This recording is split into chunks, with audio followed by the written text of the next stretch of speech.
Qui me semble étranger parce que Aza sérieusement malade. Donc,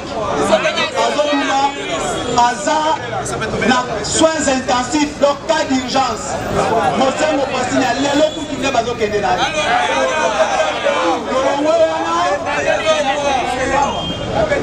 Toye, donc on a la compte rendu paye à conseil des ministres à Vandeli. Ni au premier ministre à l'Obi. On a un opérateur économique, n'a pas fait. À part Wana, donc de la volée diplomatique, parce que l'histoire nous enseigne le passé n'a autre commis de l'eau. Après, on a la Seni, n'a l'eau. Bureau et en Sénat, c'est un siège presque 12h, 11h. On a pour attendre l'ancien premier ministre Augustin Matata. Le Congo doit regretter aujourd'hui. Par moi, on ne va pas regretter, mais il faut qu'on réjouisse. Il y a un député, Oya Tozana Mawamingi, Topesi, IDPS a eu pouvoir. N'a pas eu pouvoir, Wana, Tobima. Tofanda tosa l'opposition ya seko na seko. Ne bango ba bi faut regretter. Pour Batuana babundaki aujourd'hui ils sont au pouvoir. Donc pouvoir et pour quitter ici sous IDPS. Ils ont le bon Afrique ici. Donc on là chef combattant de Outi wapi betozo kende wapi. Donc une petite histoire. Oh, monsieur Mobutu. Mobutu est venu au pouvoir en 1965 par un coup d'État. Parce que Mobutu a été journaliste de la carte armée. Préparé par Lumumba. Parce que c'est là qui est proche du MNC, Mouvement National du Congo. Il y a Patrice Emery Lumumba. Mobutu était préparé par Lumumba. Belge basali coup à partir de Mobutu, Babeti, Lumumba coup d'état. Lumumba assassiné, a préparé Mobutu. Kasavubu est parti 65, Mobutu est devenu président de la République. Premier voyage à Mobutu, sur les plans diplomatiques, était la France, la Belgique, les États-Unis. Bayokanina Mobutu, que pendant que tu vas respecter nos paroles, tu seras toujours président de la République aux arts, au Congo, à base d'aérisation. 74 Mobutu, a Bengani sous la Belge, a Bengani bas français, et Tani Yango et Longola Mobutu na pouvoir. Zéro. L'histoire se répète et l'histoire nous attrape. Aujourd'hui, la Belgique, l'Union européenne, l'Union sort. Quand les Américains, Emmanuel Macron a eu appel téléphonique pour Joe Biden à l'Union européenne. Parce que là, Macron, Roi Philippe, Johnny Bonson, le premier ministre d'Angleterre, notre chancelier allemand. Alors vous pouvez toucher tout le monde dans l'Afrique, mais uniquement Fatal Sisi et Félix Tshisekedi Tshilombo.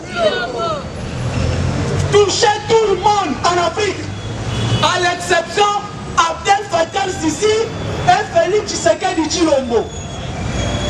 Félix Tshisekedi Tshilombo est là pour l'intérêt du Congo et pour les intérêts des États-Unis d'Amérique.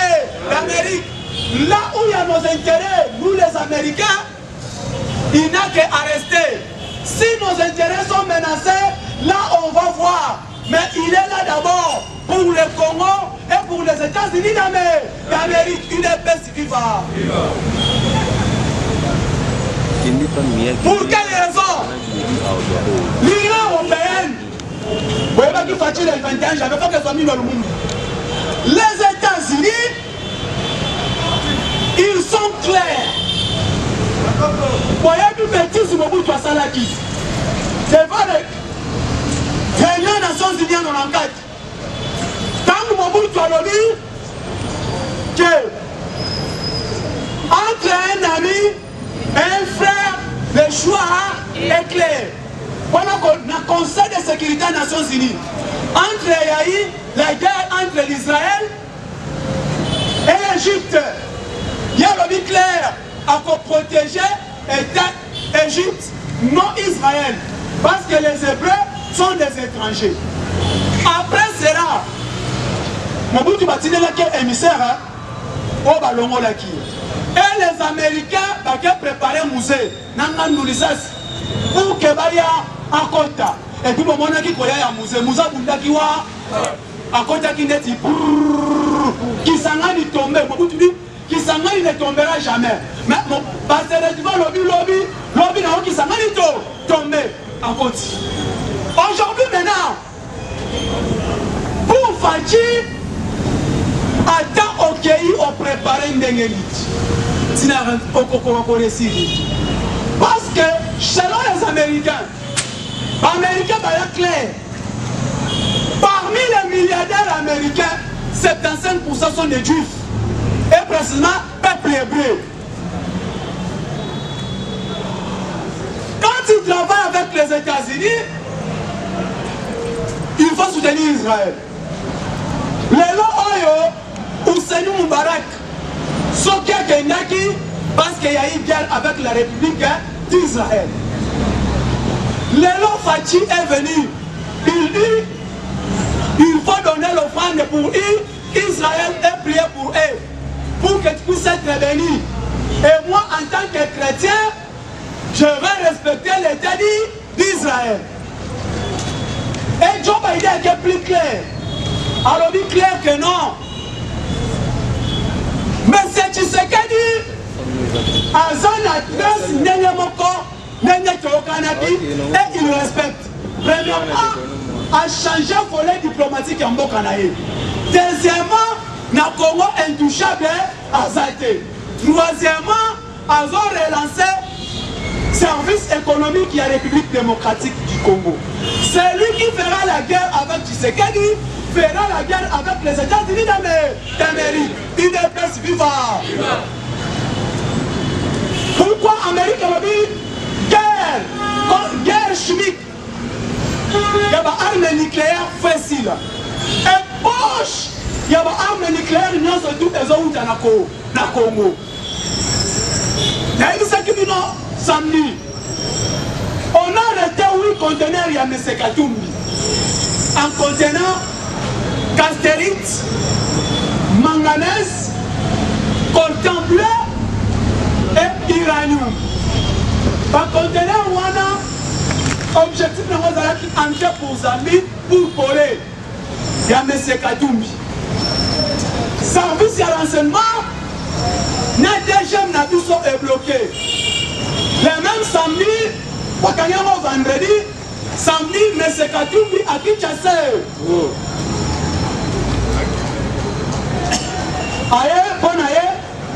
Aïe, mariage, il y a fils de Jean-Pierre Bemba.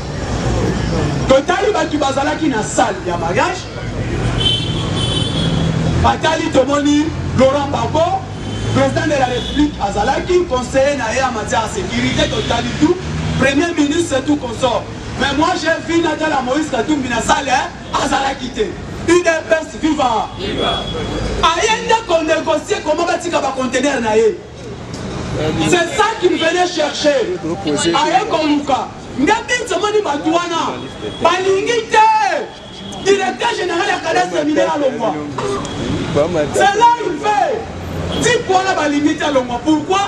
crime, il y a minéraux, et du macapo, va bénéficier. Maintenant, merci, coup de chapeau à des jeunes. Coup de chapeau à services spéciaux qu'on va bloquer le bureau. Et nous attendons d'abord, dans soit d'information, qu'à tout nous, ce qu'il a pour construire société Maïni Compagnie Katanga. Il faut banqueter ça les mains. Parce que Moïse est venu au pouvoir, il y a qui Azala qui vendait, il y a des frétins, c'est ça le commerce à Moïse Katou. Mais comment Moïse est devenu directement gouverneur, en même temps gouverneur, opérateur, grand opérateur économique, il y a Mabekali Mine. Nga Oboni, Léon Nazoa Bissabino, Monsieur Katoumbi, avant de jouer jeu, il y a pas souhaité tabé. Il n'y a pas souhaité tabé. Mais malheureusement, tout ce qu'il va faire a échoué. La guerre de l'Est, Otoza Lelo, Bitumbo Toza Nango Lelo. Nakati armée na biso, Okekuta Kenon, si 85% est armé, les militaires ont gradé. On va à COP. La majorité par qui va toi Est. Mais Fachi ailleurs à régénérer l'armée. Alors dit que non, ma permutation salema, ma mission souvent kende, ma mission souvent kende boy. Comment nous fruits na yango? Ezobo tambouma. Kabila a préparé. Surtout il a découpé l'armée. Parce que Kabila avait découpé l'armée. À partir il y a créé une zone opérationnelle. Zone opérationnelle. Dans la zone opérationnelle, on coupe que la majorité, en général, ce sont des zones opérationnelles dans l'Est. À placer qui va dans l'Est, pour quelle raison? Si aujourd'hui, ça va, donc il est parti dans le Oyo et qu'on y moque dans le il est vivant. Kabila a préparé qui déjà donc Kabila a découpé qui déjà moka à partir il a créé une zone opérationnelle. Zone opérationnelle Grand Kivu. Zone opérationnelle Kisangani. Zone opérationnelle telle à placer qui déjà. Mais qu'est-ce que Facha fait? Alors dit ok, je suis arrivé dans une zone opérationnelle Wana. Dans ça il y a réforme, UDPS, viva. Jamais un Moussoaïli, à cause de la commandant, un chef, il y a zone opérationnelle Grand Kivu. Va-t-il a changé dans le soldat? Et aussi aujourd'hui, le président a eu maintenant une unité d'intervention rapide mobile. On va s'en Katangete, on va s'allier Baouti Bakongo, Baouti Bandundu, Azuna Léonard Kachama, Oazan Mourouba, a tenu dans zone opérationnelle, Ituri, IDPS, viva.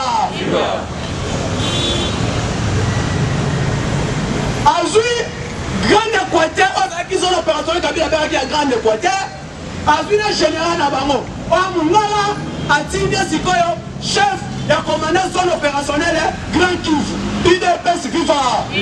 En entendant, oh, alors c'est la maman de la réforme sur la carte armée. Kabila a eu un raison pour laquelle Nasadek Nangola a eu ce qui est clair. Je ne vous ai pas dit au revoir, mais je vous dis adieu, à bientôt. À préparer qui à partir de service là. Maintenant, Fachi est arrivé, il faut changer tous ces services. À partir de la mer, à partir de renseignement. Qu'est-ce qui s'est passé? Dans le service de renseignement, Fachi en mobile. Il en est au pouvoir, aux zones de Nandakou, na Oya, John Numbi, inspecteur général. fort, général plein. Delphin Kaïmi, chef, il y a renseignement militaire. Ozu Okalev, chef, il y a renseignement. Fati Azou Nana Kouna est pas où. Dans la photo de l'élément en ballon à ma bouche. Une année, service de renseignement sécurité, il y a Kabila. Et puis en matière avion, à quel Azoni, en matière avion, à quel Azoni. Ni coup d'état, Taleb Vazali. Fati a continué à pouvoir le 25, remise de reprise. Le 26 janvier, première réunion au Conseil national de la sécurité. Bapenga Boekale Volobi Nakoyate. Ton numéro 1, Nakoyate, Batoumi Balé. Première réunion du Conseil national de la défense. Et le 27 janvier, chemise à Pembe, ni même gilet Baba, Fati a continué Kanchach. Atamboli Kanchach, non, Christian. Il nous a campé de papa, à l'époque, c'est lui qui était commandant à la garde des républicains. Avant à nommer Christian. Par contre, il nous a campé de Christian comme adjoint, il nous a campé. Dans un cas, il y a un soldat, papa, le soldat d'abord.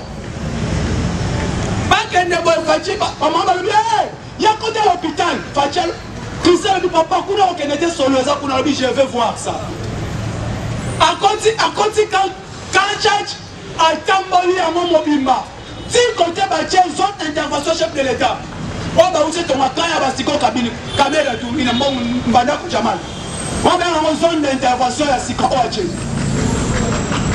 Fatia comme il y a tel, alors nous allons dans les Abanaku. On va être quand Fatia à partir à l'élo. Nous sommes Ezaka Kanchach, beaucoup Kabana qu'on a Ezo Maputo. Kabila tout les soldats. À côté quand j'ai eu 18 ans, au côté ça quand j'ai été civil, à côté quand j'ai tourné et puis à quelqu'un pour le abîmer.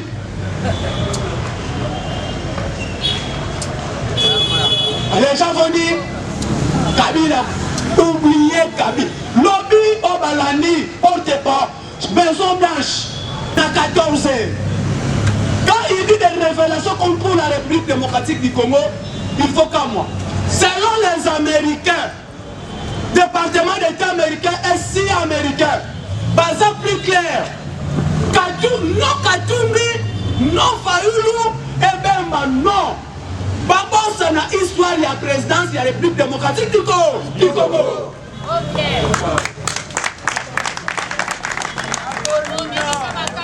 Alors, surtout Katumbi doit oublier, si aujourd'hui, Pingou, en Matina, Iran, ces Iraniens, Moïse Abono Bimsango, à travers l'avion Mazembe, et qui soit-disant par Chine, mais Tiki Minéré n'a pas Iran.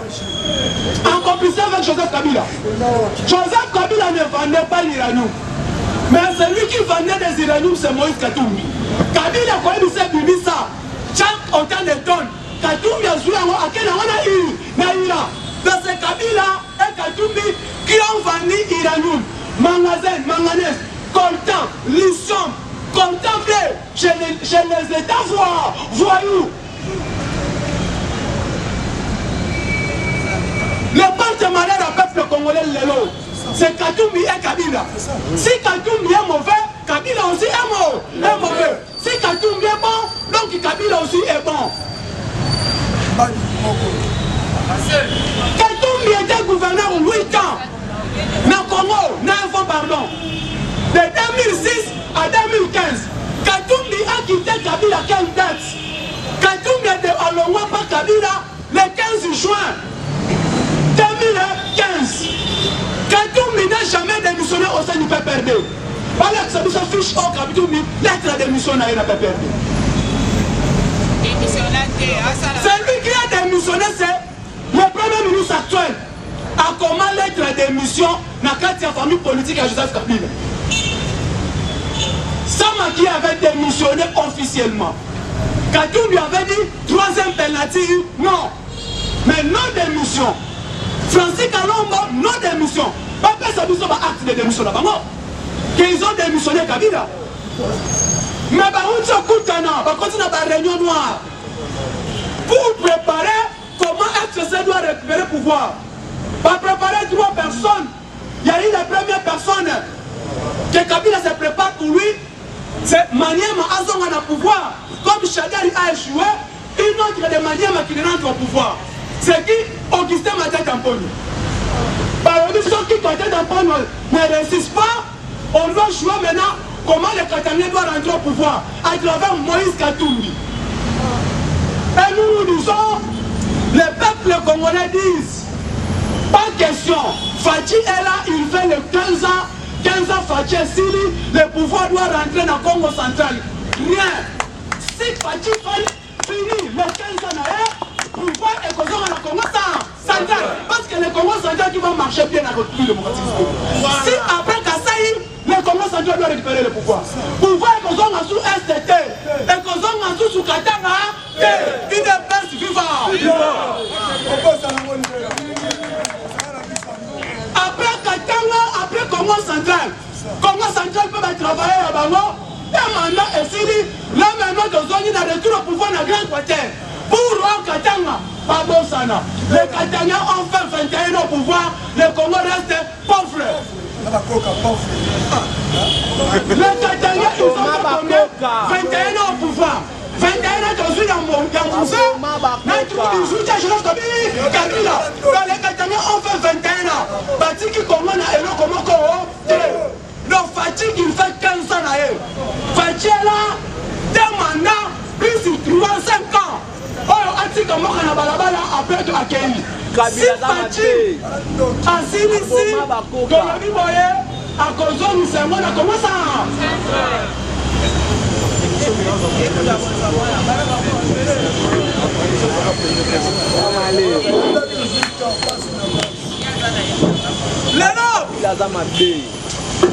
Nyonso oyo bango baza préparé Fachi na élection 2023 tozoyebisa bato keno sama alobi na conseil des ministres élection ezali et puis recensement ezali alobi clair na communiqué ya premier ministre alobi na moment oyo tokomi sikoyo lokola tokangi mbongo ya guerre kotisa guerre este pour relancer secteur économique vie sociale du peuple congolais. 1. Santé couverture universelle maladie. Soins de santé pas à la offrir. Deuxième priorité, assurer la gratuité de l'enseignement. Mobimba nango. Troisième priorité, ezanini. Oyo samache, alobi biloko kolia makambo de concession ezali susu te.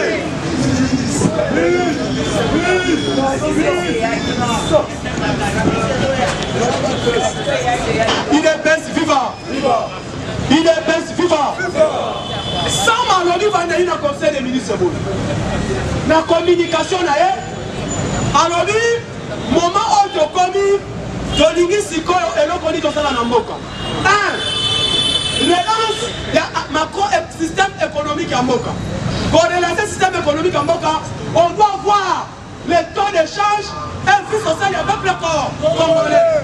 Deuxième priorité, couverture universelle maladie. Assurance couverture universelle maladie. Peuple congolais, pas amitié.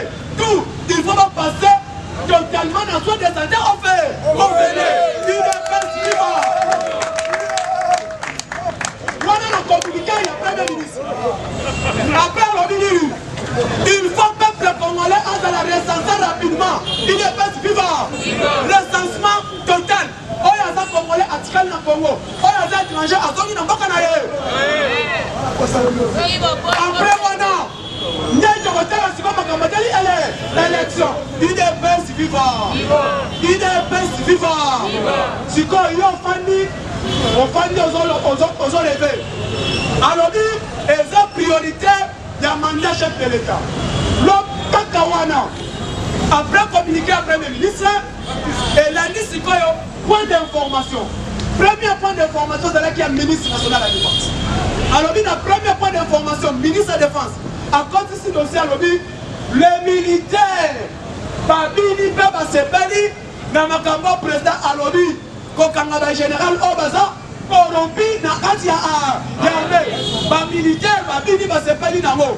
On a vu ce qui président Kangabangote, Bango Mako Bakosime, justice devant ces généraux. Le bazar na kanda, babeta ba généraux wana, UDPS vivant. Le premier ministre Alobi, basime justice te.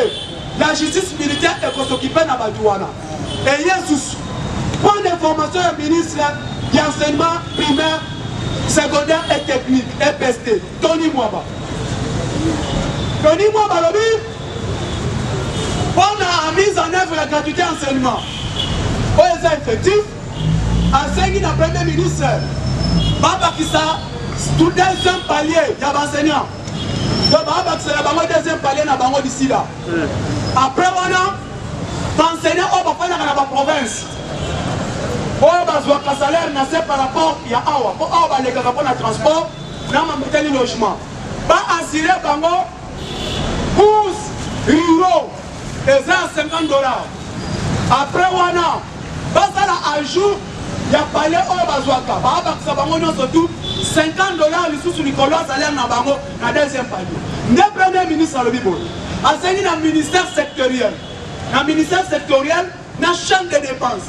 Chaîne de dépenses des années budget, finance et banque centrale. Au bâtiment chaîne de dépenses en beaucoup. Par contre, on courage même pas évaluer, on va évaluer budget, comme on a ebima, pas d'accès à mon salaire, la gratuité de l'enseignement. IDPS vivant, on a la société sociale. Ok, à part Wana, tous les enseignants doivent passer à la carte na bango. Pas de traitement offert dans l'hôpital aux assimilés. À part Wana, et Yassiko, na carte de communication n'a pas d'information dans le conseil de ministre.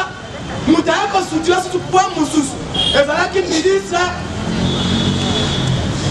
de la fonction publique, vice-premier ministre et ministre de la fonction publique et administration.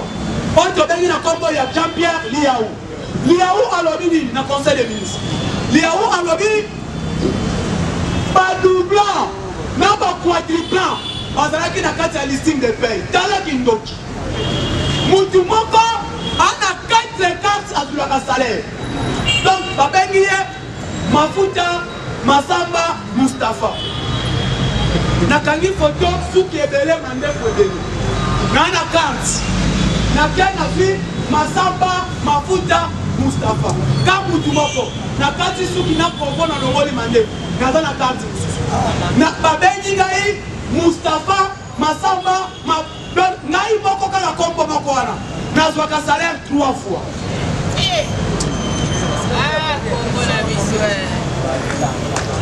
Beta machine, c'est quand on a mango wane banaki kobima. Par mois, par fictif. On a même pas d'identité. Pas identifié, pardon. Par nous sommes dans le qu'on nettoyait. Par nettoyer 25%. Par découvrir par année, l'État appelle la 248 millions de dollars. Par année, on va nettoyer et nous 248 millions de dollars. Alors, nous nettoyons l'âme. Par exemple, on a la moussous. Dès à l'objet, il faut que tous les ministères en fonction publique ont le balai. Raison pour laquelle, chers combattants, peuple congolais, soutenons chef de l'État, s'il vous plaît. Quand soutenir Fachi, le ministère de la fonction publique, le ministère de la fonction publique, vice-premier ministre à l'Olibo, et l'autre point aussi, on doit probablement tous les secrétaires généraux du ministère, et le premier ministre a approuvé, a animé à côté de la banque. Qu'est-ce qui s'est passé? Sikoyo, Okeputa, il y a des fonctionnaires à l'État, à 105 ans. Et avec Mamika Banani, fonctionnaire à l'État. Okeputa, Sikoyo, les 248 millions de dollars. Oui, Banaki Kobiotona, et Kokota Sikoyo, et comme il faut faire un trésor. Il y a un Fachi, mandat Oro. Et ça, on a dit avant de l'administration. Donc, l'administration peut être parce que Congo, dans un qui n'affichait fictif nombre exactité. Dans un pays, base de données à Congo. Aucun ministère en fonction publique. On tout dit dans la République démocratique du Congo, on a combien de nombre d'agents à éviter. Toloki, n'a pas de président, n'a pas lobby concernant le salaire et le président de la République. D'abord, le président n'a pas un salaire. Salaire, les rémunérations, on va foutre à fonctionnaire. Pas bien avoir un salaire.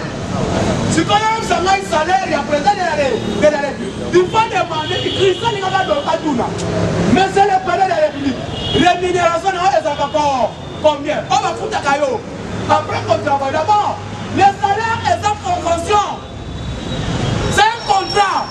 Le droit, la comptabilité du personnel. Quand tu payes le compte 65, on va dire commercial. Tu payes la paye. Comment on calcule le salaire? Après convention entre l'employé et l'employeur, va calculer la rémunération du travailleur. La rémunération du travailleur va calculer la rémunération. Nombre d'heures de Moussala multiplié par salaire unitaire. Les avantages entre salaire, transport, logement, prime, heures supplémentaires, va calculer il y a une rémunération pour continuer le contrat. Maintenant, le président de la République, on a besoin de l'État. On va fonctionner, on va besoin qu'à la fin du mois, on va avoir un salaire. Concernant les avocats, on va foutre à Kabango, les honoraires. Artistes, musiciens, après mon président va bien caché. Oye, Premier ministre, député national, on est avec les excellences, ça va foutre les émoluments. Maintenant, comment Christian doit demander salaire et après la République? Fadji a coupé le salaire, réponse est nul. Parce que le président ne touche pas le salaire. Le président de la République, on va bénir liste civile. Salaire à président, on va bénir liste civile. Si on y a aux autres salaire. Fadji est très intelligent. Moyen de répondre, carrément, tu peux le président Maboko. Parce que lui ne touche pas le salaire. Il n'est pas fonctionnaire de l'État, oui, il est garant de la nation. Le salaire du président de la République, les ont fixé dans des décrets loi, va voter en Assemblée nationale, va promulguer et continuer le journal officiel. C'est là où maintenant, peuple tout ailleurs, parce que le salaire du président de la République. Et aux autres ailleurs, on lui a répondre aux zones de réponse concernant la COVID-19. Quand les gens passent au Bakeno, le président a pas eu qu'on se fait vacciner. Il faut être malade. Après arriver à vacciner AstraZeneca, le président était prêt de se faire vacciner. Le président a pas eu vaccin, il n'a pas dit que même le Congolais a pas vacciné. On n'a pas qu'à mon place. Le président dit ceci, vaccin on a rayé, et il y a qui n'a pas de dégâts, même l'Europe elle-même. Pourquoi il faut se faire vacciner? Alors que j'étais prêt, moi, mes épouses et mes enfants, pour que se puisse vacciner le premier. Mais elles ont dit que le vaccin là était stoppé sur le plan de l'Union européenne. J'ai dit au ministre de stopper premièrement la vaccination au Congo. Mais il n'a pas dit que je suis opposé contre le vaccin. Est-ce qu'elle n'est pas vaccinée? Au Congo, mais tu vas se vacciner. Le président dit ceci. Après, il dit, moi-même, je serai là pour se faire vacciner. Les gens qui vont comme ici à moi, tu n'es pas la carte à télé. Non, c'est un faux débat. On nous a débat pour sous. On nous a aujourd'hui, tous ces gens-là, nous sommes des experts. Parce que sur le plan politique, le président a déjà bouclé tout. Il y a bien. Il y a la composition série. La composition série, bientôt le président va promulguer la loi sur le fonctionnement de la série. Alors on promulguer l'ordonnance loi pour fonctionnement de la série. Et les 6 postes réservés par la majorité au pouvoir, et vous avez déjà répartis d'une façon légale. Premièrement d'abord, parti au pouvoir, non nous dépasse, nous allons assumer la première vice-présidente de la CENI. Deuxième force, voyez qu'on vient appelle opposition, FC l'association Mosaïque, le rôle bango pe baza epelé pour les ensemble, ce sont eux qui prendront les rapporteurs, il y a CENI. Après suivi, il y a ensemble et d'autres formations politiques. Au-delà de la carte union sacrée, IDPS viva. Chers combattants, merci beaucoup de vous soutenir pour la journée de l'eau, pour ceux qui ont opéré vivement. Merci, la bande de Konangaï. Nous sommes le chef de l'État. Nous allons défendre l'intérêt, soutenir l'intérêt du chef de l'État. Le lot en 13h, dossier à base, et problème n'est pas posé le lot dans le bureau, il y a le Sénat. Tu vas aller belé pour soutenir le bango, pour soutenir Mamouitali, pour normalement, pour consommer les 5 bureaux, et pour lever l'immunité, il y a honorable ma tête en pognon, pardon.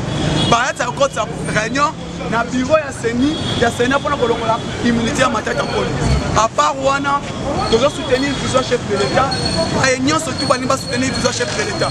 Il y a un parlement de l'État de droit union sacrée, vous avez des informations claires, fiables, vous avez des informations formelles. Nous sommes Liban Namboka, Paris, Belgique, France, Australie, partout, Bénin, Cotonou, Afrique du Sud, Congo.